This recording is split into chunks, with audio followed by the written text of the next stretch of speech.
At least one person has been shot dead as Thai government supporters and foes clashed for the first time in a week of demonstrations against the government of Prime Minister Yingluck Shinawatra. 10 people were also injured, hospital sources told Al Jazeera. It was not immediately known who fired the shots. The shooting in the capital, Bangkok, occurred after dark on Saturday night following scattered violence involving government opponents waylaying and beating several people they believed were going to a rally at a stadium of red-shirt government supporters. Earlier on Saturday, protesters marched on the country's two main telecommunications enterprises in Bangkok in an effort to paralyze the government. They have for the past week occupied or besieged government offices in what they describe as a civil disobedience campaign. They have vowed to seize the Prime Minister's offices on Sunday. A mix of royalists, Southerners and the urban middle class, the government's opponents are collectively called the Yellow Shirt Movement and are united by their dislike for Thaksin Shinawatra,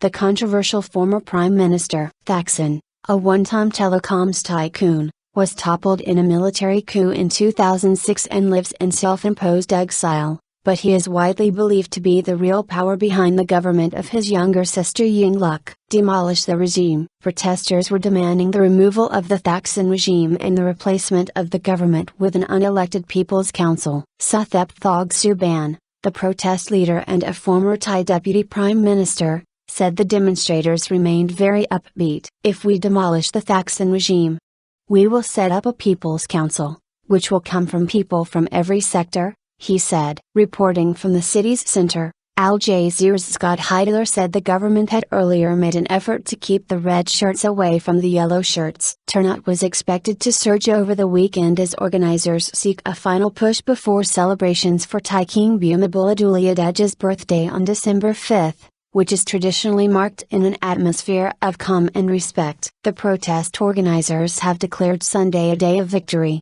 with plans to gather near the heavily guarded government house, besiege more important buildings, even Bangkok's zoo, and to tighten their blockade of government ministries. Several challenges. Prime Minister Yingluck has faced down several legal and institutional challenges in recent weeks from the opposition Democrat Party, many of whose members have taken to the streets with the anti-government protesters. The protests escalated after her ruling Pheu Thai party tried to introduce an amnesty that could have allowed Thaksin's return, and have continued despite the Senate's rejection of the bill. Pheu Thai came to power in 2011 elections on a wave of Thaksin support, after a bloody 2010 military crackdown on red shirt protests under the then Democrat-led government left some 90 people dead. Thaksin is adored by many of the country's rural and urban working class but hated by many Southerners, middle-class Thais and the Bangkok elite, who see him as corrupt and a threat to the monarchy. In a statement released on Friday,